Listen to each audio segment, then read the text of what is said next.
During the announcements this morning, Brother Gene mentioned at the close of them that we have a whole lot of people who are sick this summer, sick with various difficult problems.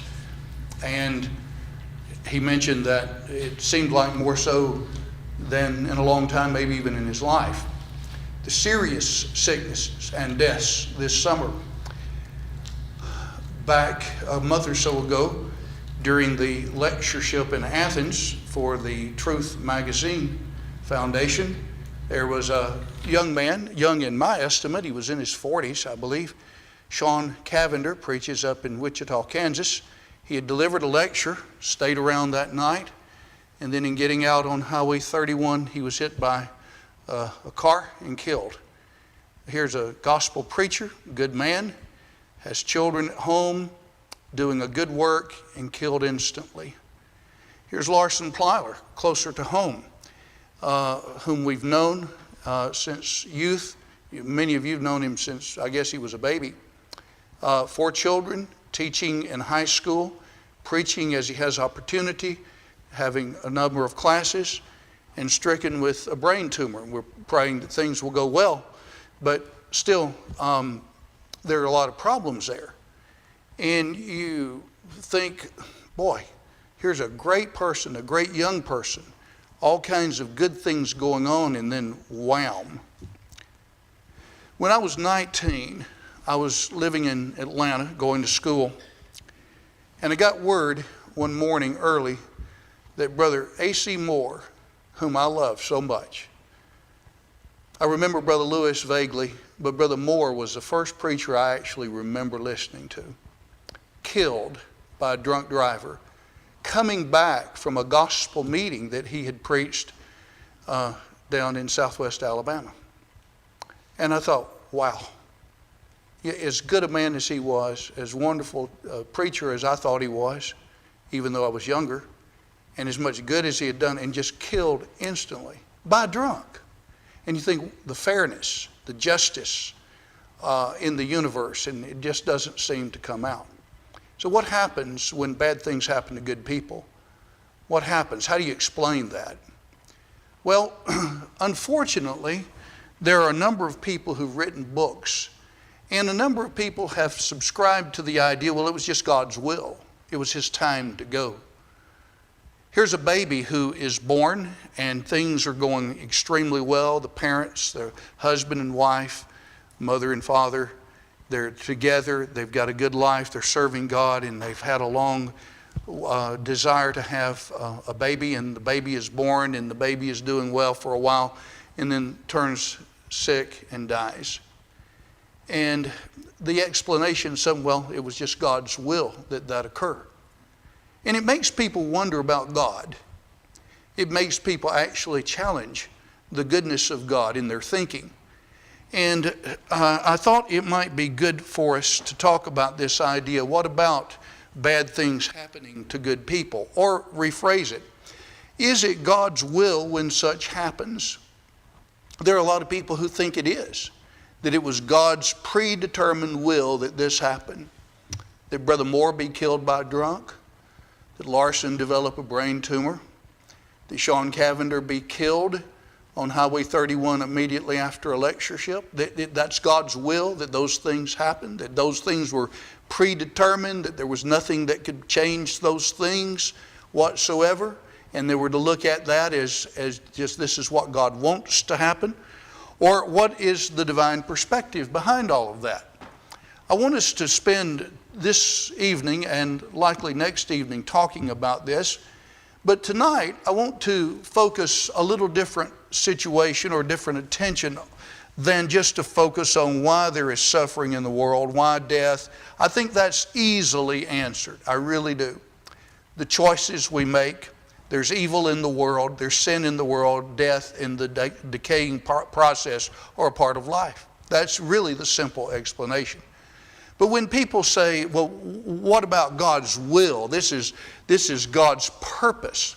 There's another additional feature to this that I want to throw in the mix.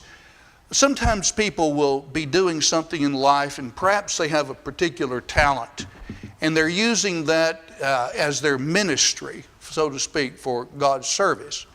And they say, this is God's purpose for me in life.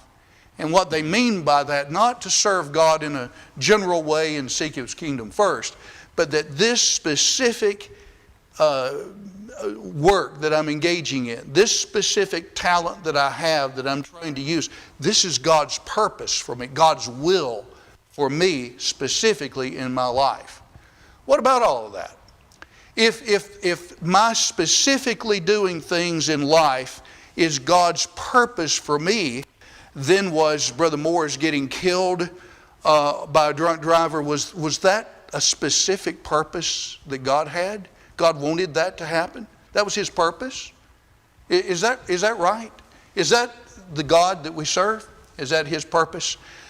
An often used tactic is to charge God with evil, that God is responsible for bad things, and then deny the warnings that God has given. That was exactly what the devil did from the beginning. Has God told you that you cannot eat of every tree of the garden? Challenging God's authority, challenging God's goodness, and challenging Him, and then He denies the very warning that God gave. You shall not surely die. Eve knew the warning, and then the devil denied it. And if the devil can pit God's goodness against the problem of evil in the world and show God is either not good or He's not powerful enough to overcome evil, then he can destroy faith in people.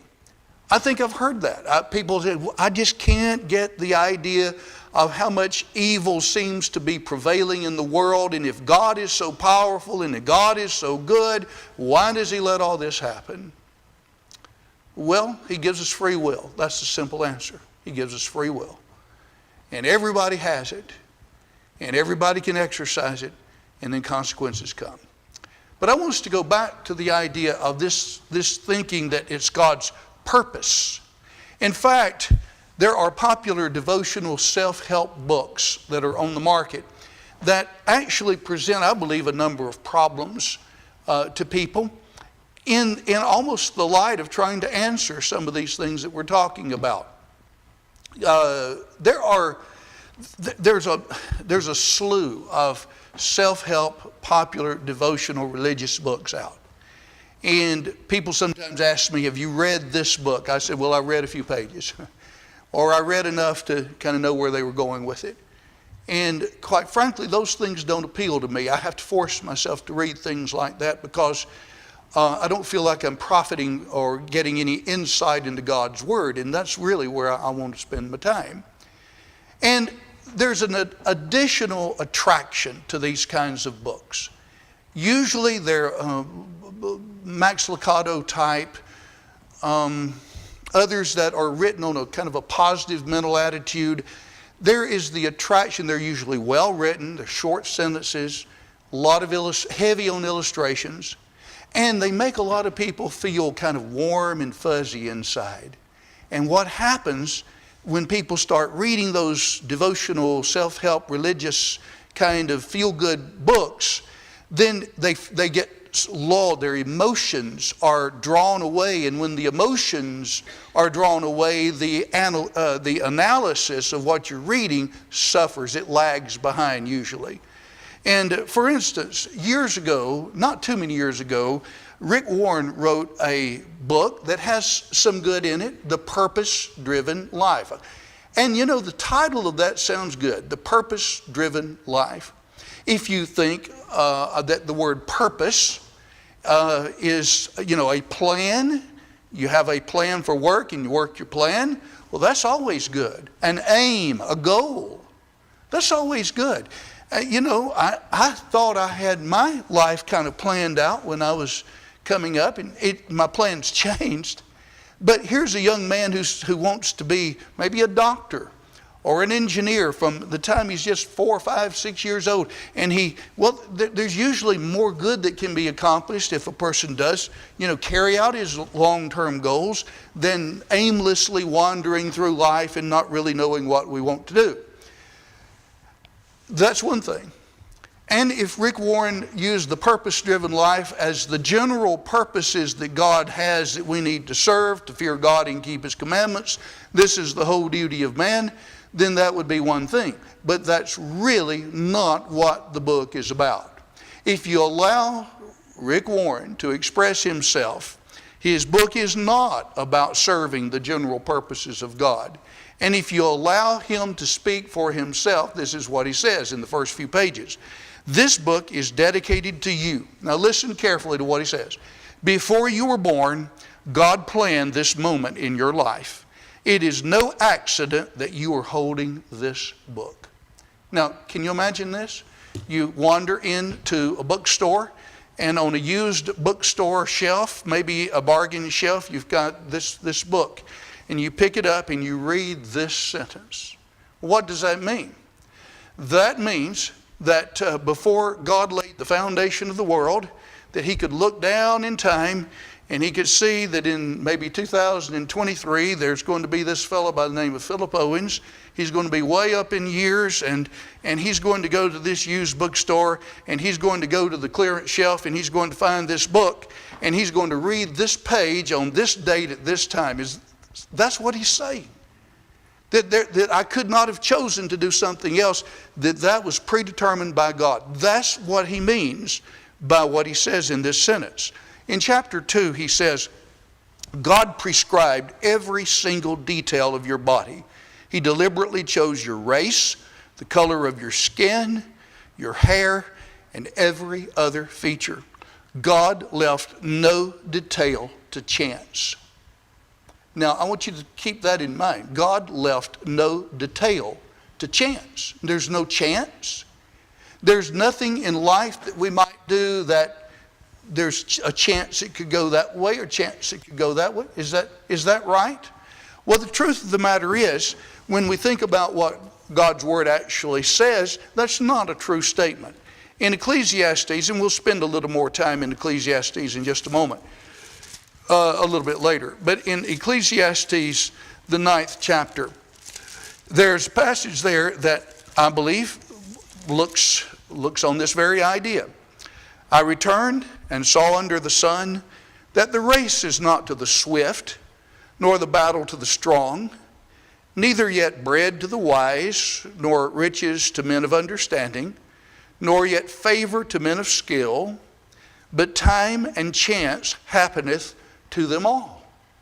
Time and chance happeneth to them all. What about that? Does that mean that when a runner who is a faster runner stumbles and that the race is not to the swift, that it was God's will, God's purpose was that he would lose that race. He just couldn't, there was nothing in the world that he could do. Nor the battle to the strong. Here's a force, a military force, much stronger, but somehow they lose. Well, that was God's will. That was God's intent. That was God's purpose in all of that. The truth of the matter is, if God left no detail to chance, which is what Warren says, what opportunity would chance have to operate in our lives? If there is nothing to chance, everything is God's purpose, God's will, then where does chance come in? Chance is actually a factor in God's creation. Solomon said so in this passage in Ecclesiastes 9. There are other passages, I believe, that allude to the same idea, that one thing could go one way or the other. Either could be good, and it's not necessarily set in concrete what it's going to be. That's contrary to what Warren says, and it's contrary to a lot of what people think. Here's a country singer, a religious kind of quasi-country singer. They divorce their spouses for causes other than fornication. And then they get together and they have such a wonderful, warm, fuzzy feeling with each other. And they said, this is God's will. This is God's purpose. Did God say that? Did God say that your marriage is especially in His will, that these two people together are a part of God's eternal purpose. Did he say that? Those two people, and that the divorce of their spouses for causes other than fornication, that's good. That's a part of God's will. That's what they're saying with these kinds of ideas. Now, whereas God does have a general purpose for us in life, and He has designed the creation for His purposes, yes, God does not say that He predetermines every detail in our lives. He does not do that. And it's really it's kind of an intellectual egotism for people to say, well, this is God's purpose, when you don't know that's God's purpose.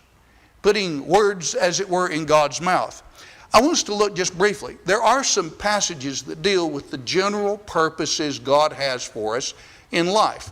Sometime ago, it's been years ago, and somebody said, well, what's your life's work? Well, I try to preach and teach. Well, I kind of thought that was God's purpose for you. And I told the person, I said, well, it's not really any different from the purpose that He has for you. I just took a few opportunities here and there and had the good fortune to be able to do this. But you have the same obligations before God that I do. There's nothing particular that God has told I need to do that He hasn't told you that you need to do. But there are general purposes and passages that deal with that. In Deuteronomy, the 6th chapter, this is quoted, you might remember, in the New Testament by Jesus. And it's a general purpose. Hear, O Israel, the Lord our God is one Jehovah, and thou shalt love Jehovah thy God with all thy heart, with all thy soul, and with all thy might. Now that's for everybody. Is that a purpose of God? Yes. Is it the will of God that everyone love Him with all of our being? Yes, indeed. That's a purpose of God. In Ecclesiastes 12, this is the conclusion of the matter, all hath been heard. Fear God and keep His commandments, for this is the whole of man. For God will bring into judgment every hidden thing, whether it be good or evil. What is the purpose of man? To serve God, to keep His commandments. This is the whole duty of man. I know that because God said that. He did not say that if I could string together some arts and crafts and that was my purpose in life to serve God. No, He didn't say that. But to serve Him, to keep His commandments, this is the whole duty of man. There's another passage I'd like to call your attention to. In the speech Paul gave on Mars Hill in the city of Athens on his second journey, he passed by and he saw the inscription to the unknown God, and so he wanted to preach about that. And so he said, as I passed along and saw the objects of your devotion, I saw an altar with this inscription, to the unknown God.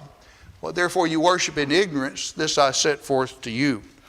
Then verse 24 he says, the God that made the world and all things therein, He being Lord of heaven and earth, dwells not in temples made with hands, neither is He served by men's hands, as though He needed anything, seeing He Himself giveth to all life and breath and all things. And He made of one every nation of men to dwell on all the face of the earth, having determined their appointed seasons and the bounds of their habitation. He put limitations on mankind. Well, why? That they should seek God. If haply they might feel after Him, in fact, that they should seek God. God put limitations on us. He gave us, He made of one every nation of men who dwell on the face of the earth. He determined our appointed seasons, the bounds of our habitation. Why? That they should seek God. That's a purpose that God has. That we would seek Him as we look at the universe around us and we see the orderliness and we see that we all came from one, that we should seek God. That's a general purpose that He has. Now, there's a common thought that goes back together with what we've been talking about, and that is that, whatever will be, fate. And it goes hand in hand with the idea that if that happened, that was God's purpose for you, that was God's will. He wanted that to happen, and you couldn't help it. back in the late 50s and in the early 60s, there was a song that I think it was Doris Day made popular, Que sera, sera, whatever will be, will be. Well, that's the idea behind what we're talking about here. However, I believe the Bible again refutes this idea. In Isaiah the 38th chapter, you know, Hezekiah was king, one of the kings, during the prophecy of Isaiah himself. And God tells Isaiah to go to the king and tell him that he is going to die and not live. In this, he needed to get his house in order. That's in the first few verses. And Hezekiah prayed. Oh, he prayed fervently to God. And he wept. He wept so sorely about all of this. And then God turned around and told Isaiah, I want you to go back to King Hezekiah, Isaiah, and I want you to tell him that I'm going to add 15 years to his life. 15 years. God changed his mind. Now, if it's true that God had a purpose that that Hezekiah rather was going to, get sick, but then he was going to get well and God would change his mind, then God lied when he told him that you're going, you need to get your house in order, you're going to die and not live. Well, that was a lie. But the truth of the matter was, God in this sense changed his mind. And so his praying, his weeping had an effect, and God answered his prayer. 15 years were added to his life. There's no way you can answer that by saying, well, what happened right then was God's purpose. No, if it were, then God's purpose changed then. And it was not unalterable, as some will say. Hezekiah's sickness was unto death, but God added 15 years to his life. There's another passage that I think about. We often pray for the sick, and I am convinced, rightly so. And we have really an apostolic example of that. In 3 John 2, Beloved, I pray that in all things thou mayest prosper and be in health, even as thy soul prospers. John said, I pray that you may prosper, you will do well economically, and you will be in health. You will have physical prosperity, even as your soul, your spiritual life prospers. Now, if it's such that whatever will be, why pray? Why pray for things like that? Why pray? Why would Paul pray in Romans 10, my heart's desire and prayer to God for Israel is that they might be saved? That I bear them record that they have a zeal for God, but not according to knowledge. Paul's prayer, his desire was his Jewish brethren be saved, and he was doing all he could to save them through the preaching of the gospel. But if every event in our life is predetermined, that there is nothing left to chance, as Rick Warren said, then why pray? Why even preach the gospel to them if every event is already settled? If time and chance are not a part of that, if a person does not have free will, why pray? Why pray that a person be in health and prosper as his soul prospers? Why pray that prayer? If everything is settled and it's God's will that somebody not be in health and not prosper, what's the purpose even in praying?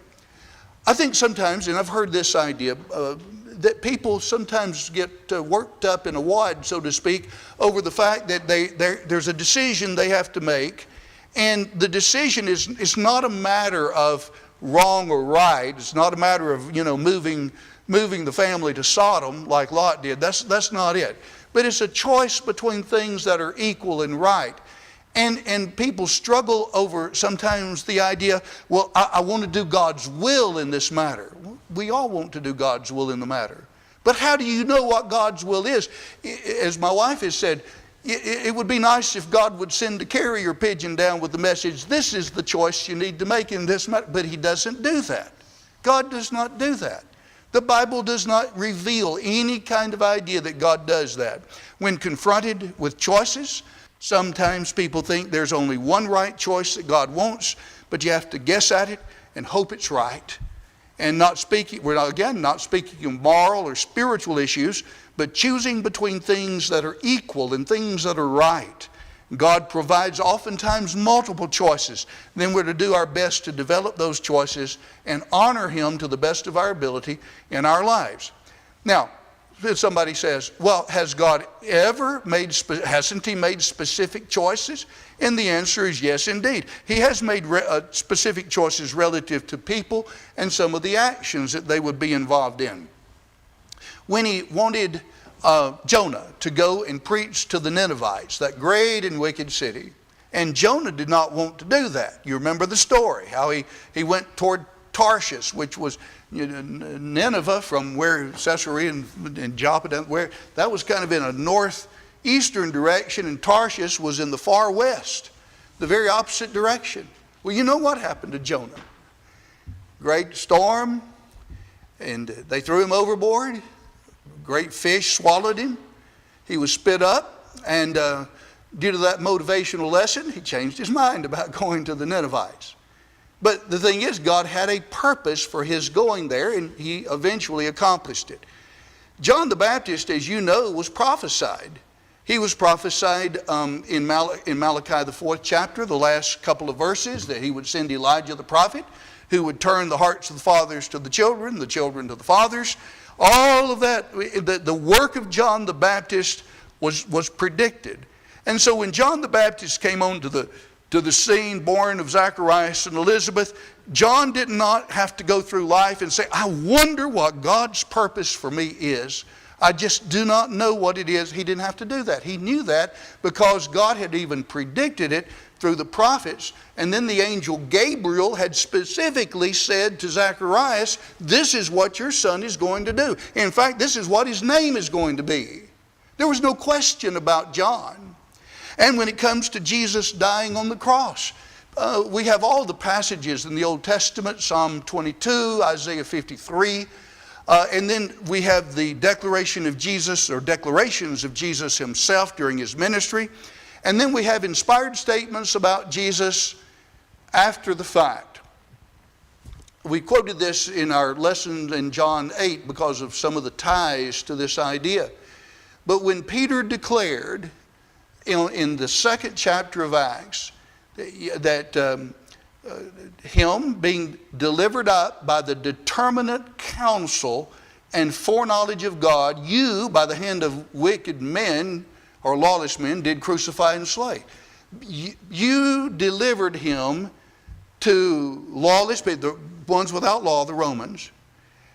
And this was all according to the predetermined counsel, the determinate counsel, the will of God. That's it. The predetermined will. God predetermined that Jesus would die on the cross. We can know that because God says that.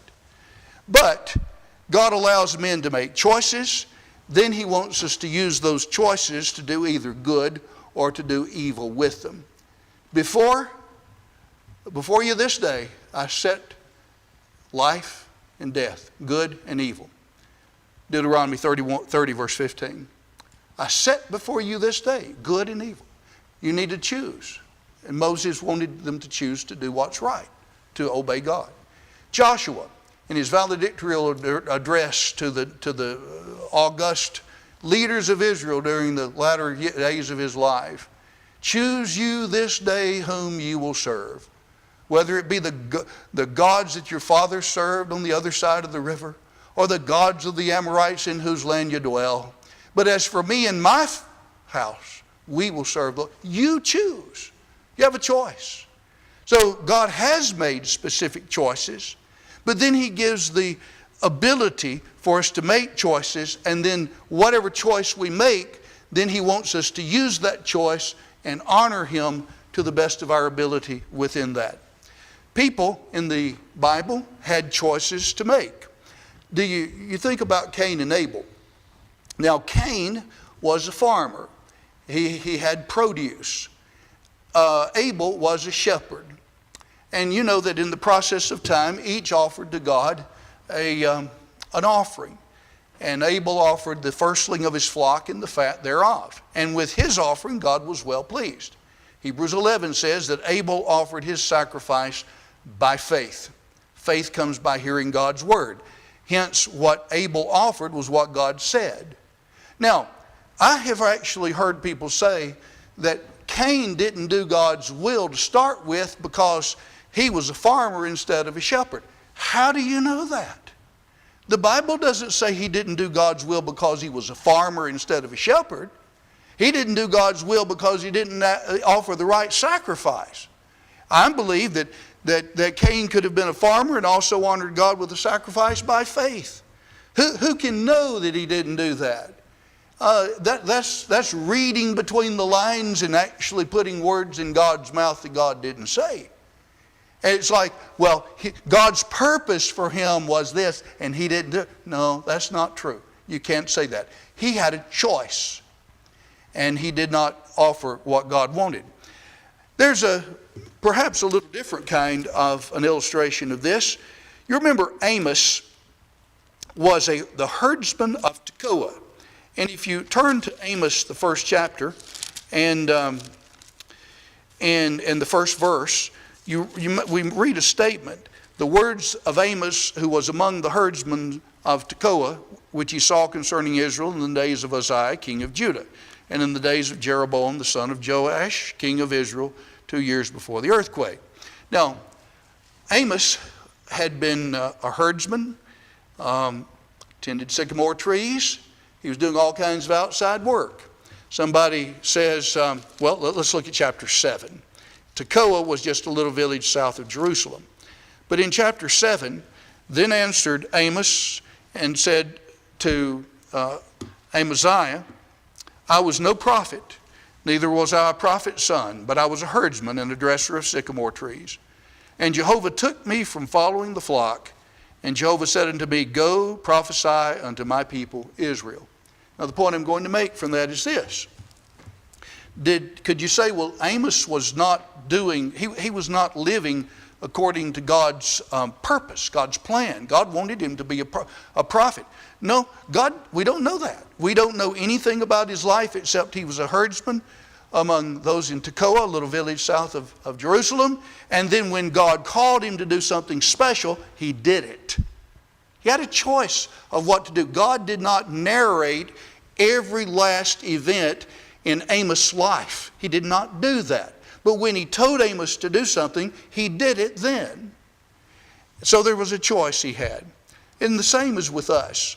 When we decide on something that is good and honorable to do, perhaps for schooling or for work or for a mate, someone is good, is helpful. What if there are other people in choosing a mate? What if there are other people who are good? Well, I don't know. God didn't just zap you with this is the one and the only one in the whole earth that you can marry. There might be another option out there somewhere. And who knows? Well, what do you do once you marry? What do you do once you get a job? You do the best you can. You serve God. You seek Him first. You behave yourself in a righteous way in whatever relation you have. That's God's purpose within whatever situation you have. You behave yourself honorably and well. But know that we cannot know the specifics as to how all will turn out. We can't know that. We take a job over here and all of a sudden the company files bankruptcy. Or we have a wife over here and the wife decides to go off and leave us for no reason, just doesn't. When I was in Atlanta in school, Martin Broadwell was a really good help. Some of you may not even know the name. He had preached, he was an engineer, and on Wednesday nights occasionally after service, he'd take me out to basically a Waffle House, and we would just sit and talk for an hour or so. I felt like he was trying to be good to me, and he really was. And he made several statements I still remember. He made a statement to me. I was talking about some spiritual matters. He said, Philip, when you always remember when decisions need to be made, he said, if you know all the facts, a decision will be made for yourself. That's pretty good. If you know all the facts, there won't be a decision to make. Problem is knowing all the facts. But what I'm saying is, I get back to Martin. Good man, good Bible teacher, good Bible student, just all around good. His wife did not want to be known as Mrs. Martin Broadwell, so she left him. No other man involved. No other person involved that she was interested in, best I knew. And that really bothered mean, because they had a good marriage, they had children, and then here's this good man, he's helping me, he's helping other people in school, and all of a sudden his wife just leaves him because she just doesn't want to play second fiddle, so to speak. So we don't know sometimes even how our spouses will react. Well, what do you do if a spouse leaves you for no reason, just doesn't want to be called by your last name anymore? What do you do? Do you say, well, I guess it was just God's will that happens? No, it was not God's purpose that happened. God's purpose was that she would be faithful to you and you be faithful to her. But she had a choice in the matter. And she violated the most sacred physical trust that you can have on earth. She violated that when she said, I do, and then didn't. Well, we don't always know what will happen when those things happen. There is a message in Ecclesiastes. There actually are several messages in Ecclesiastes. We said we'd come back to it just a few moments ago. And I'd like to look at just these passages that we have mentioned on our chart. In the 3rd chapter of Ecclesiastes, you remember that he gives a number of twos, couplets there. There's a time for every purpose under heaven. Verse 1, every purpose under heaven. That God designed a time to be born, a time to die, a time to plant, a time to pluck up that which is planted. Not that there is this specific day, but a cycle of events that will happen. But God had a purpose for putting a cycle of events in earth. In verse 11, He hath made everything beautiful in its time. Also, He has set eternity in their heart, yet so that man cannot find out the work that God has done from the beginning even to the end. We cannot know. Solomon says you just cannot know the reason behind some things that are done. I know that there is nothing better for them than to rejoice and to do good so long as they live, and also that every man should eat and drink and enjoy good in all of his labor. This is the gift of God. If you drop down, well, let's keep reading, verse 14. I know that whatsoever God doeth, it shall be forever. Nothing can be put to it, nor anything taken from it. And God hath done it that men should fear before Him. He set eternity in our heart, verse 11. Why did He do that? That we might fear before Him. That we don't know it all. And we can't say, well, that was just, something happens and it kind of takes us by, takes our breath away, so to speak, takes us by chance. And was it, well, that had to be God? No, it didn't have to be God's will. But we just know that we don't know everything, that we might fear God or fear Him, stand in fear before Him. So again, I would say engage in honorable work, an honorable lifestyle, knowing that we can't know how all will turn out. Ecclesiastes teaches that. Now, I wanted to think briefly about when people say that, well, that must have been the will of God. How is the will of God used? How's the phrase will? The word will is an interesting word. It can be like a helping word. Modal, like, can, could, will, won't, or will and would, rather. Shall, should. And the word can be used as a verb, I will, but it also is a noun. It's a desire, it's a wish, it's a purpose. Last will and testament of.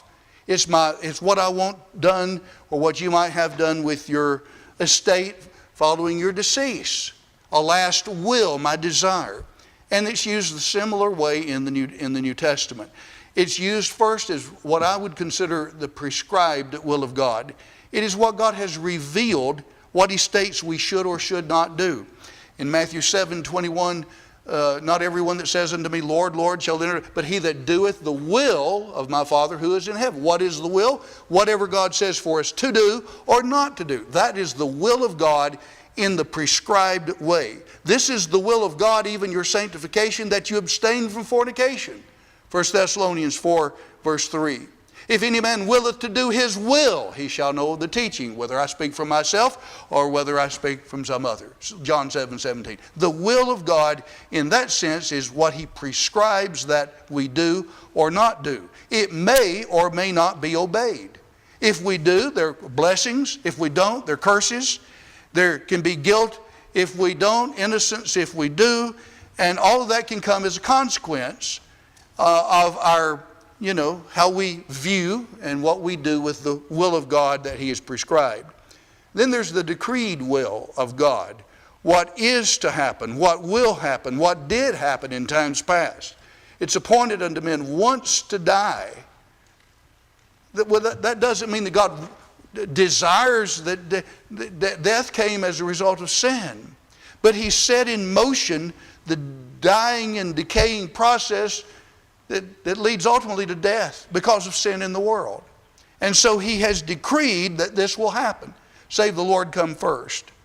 The decree that Jesus Christ would come and die. We've already quoted that passage in Acts 2:23.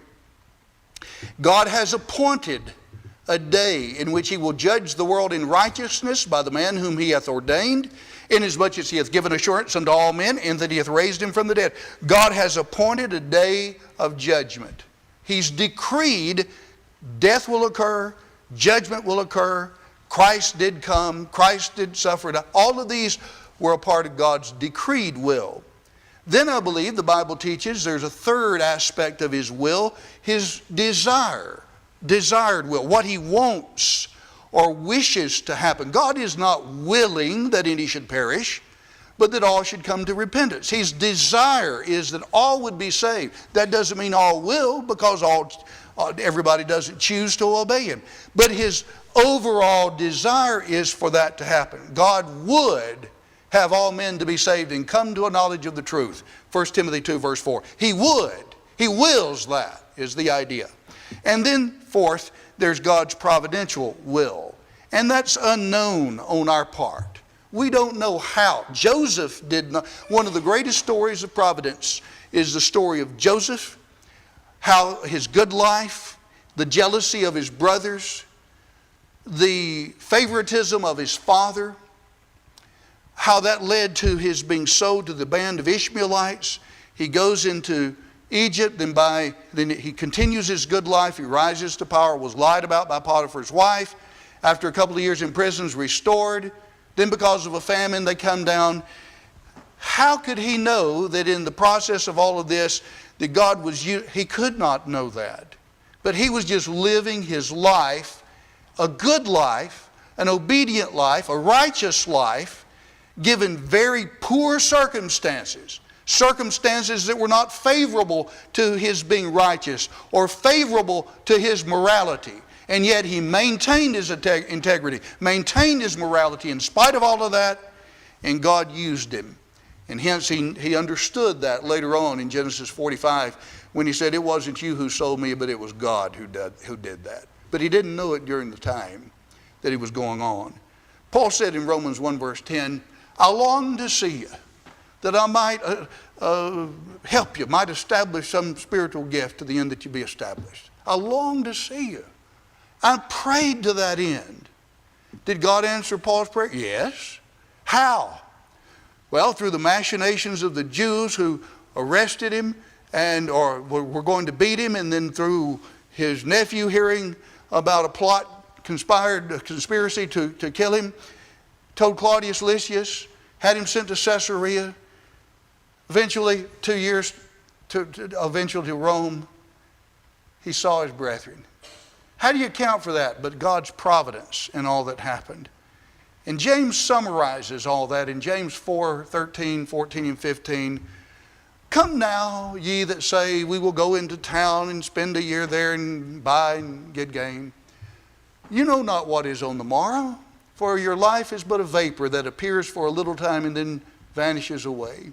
For that you ought to say, if the Lord will, we will do this or that. If the Lord wills.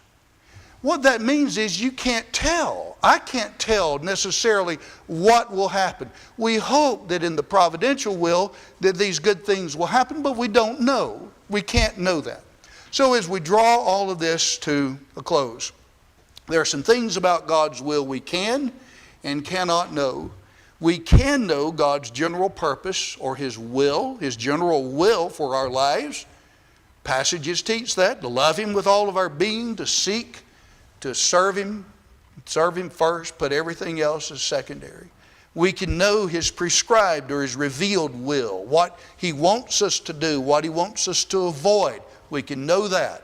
We can know that God has decreed certain things happen, death, judgment, heaven, hell, and we can know we don't know when those things will occur. There's almost a play on the word in 1 Thessalonians 5, after he talked about the coming of Christ in the 4th chapter.